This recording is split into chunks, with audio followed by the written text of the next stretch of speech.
Hey, so this is a response slash follow-up to my Rukia video from back in 2017. So you can watch that if you like, or after. It's not a necessity, but it'll supplement this video well.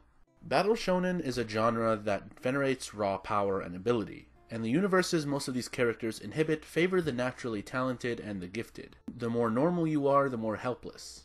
Yet there are characters in this genre that do not let straight-up power levels define their character, despite living in a world permeated by those dynamics. So in shows where we're supposed to be inspired by the most powerful and bombastic combatant characters, how do characters without those traits reach the audience in such a show?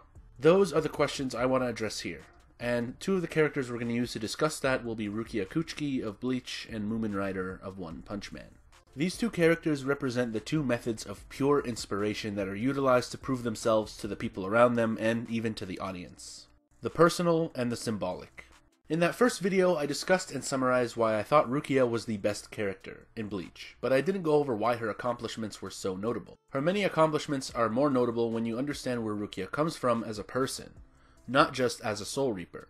Rukia is an adopted sister of Byakuya and his family. She was always short-statured, not as particularly attractive as a Rangiku or Yoruichi, devoid of major talent, and not a great sword fighter. The odds were stacked against her from the very beginning. What makes Rukia so remarkable is that she carved out a place for herself in the world despite all of that, and her character arc ended with gaining captainship of her very own squad. Rukia said herself that she had never had a knack for swordplay, but she kept on training and never backed down from any fight she got into. Her Kido skills were only average, but she kept at it. She wasn't really a star when it came to attracting men, but it was quality over quantity, and she met the right guy for her. She made up for her shortcomings, no pun intended, with hard work and dedication. It sounds cliche, but sometimes that's all you can do. She wasn't naturally talented like Byakuya, didn't win the genetic lottery like Ichigo, and wasn't a monster craving combat like Kenpachi or Unohana before him. Yet she carved out a place for herself, not only as a fighter but as a mentor and a teacher to Ichigo and Orihime.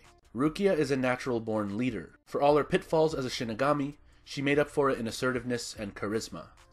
I think her experience as someone constantly fighting the odds meant that she was perfect for whipping Ichigo and Orihime into shape, not letting them lose their nerve. There's nothing to worry about, Rukia. If you believe with all of your heart that you belong here, then this is where you'll stay. If your heart is here, then that's all the reason in the world you need to be here. You must never doubt that. She knows what it's like to despair over a lack of ability or a lack of control. She knows what it's like to lose fights and have to get up and keep going the next day. That's why she was such an effective mentor to Ichigo and the others. This is made possible when someone believes in you. In Rukia's case, Kaien believed in her and never gave up on her. He believed Rukia could be the best version of herself, and Rukia took hold of the torch when Kaien was gone, and took that mentality into teaching Ichigo the ways of the Soul Reaper in the same way Kaien did for her. This is why Rukia is so inspiring. She's small, lacks natural talent and good looks, but she defeated all the odds. Life didn't hand her things, so she worked hard and took them. This is why, despite not being as flashy as so many of Bleach's many unique characters, Rukia stands out.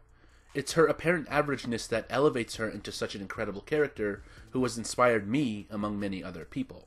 Next, One Punch Man's Mumen Rider. Very well known for his heroism, he inspires in his very own way. In the One Punch Man world exists many ways to enhance yourself, through technology or even monsterization. Yet Mumen Rider refuses to do any of that. The whole thing that makes him so notable is that despite not being very naturally powerful or having any abilities or any tech, he retains his humanity. He refuses to take shortcuts to power. His power is his heart, his grit. He knows he isn't very strong, but he fights back at monsters and villains with his humanity. In his own words, "It's not about winning or losing! It's about me taking you on right here and right now!" He proves himself by just showing up and not backing down. He is heroism incarnate. He'll ride across cities just to fight a villain he knows he'll lose to, but that's what makes us love him. He believes in heroism wholeheartedly. He's not interested in rankings, which is definitely a major reason he's never moved up a class, and he's not interested in proving himself to other heroes. He's only interested in showing the villains and monsters that he will not let them walk all over him, that they'll have to kill him to get their way, and most importantly, that he isn't scared of them. There is a beauty in standing up to someone who you know you have no chance against. Sometimes the symbolism is more important than the result. This is why he can be considered the strongest hero.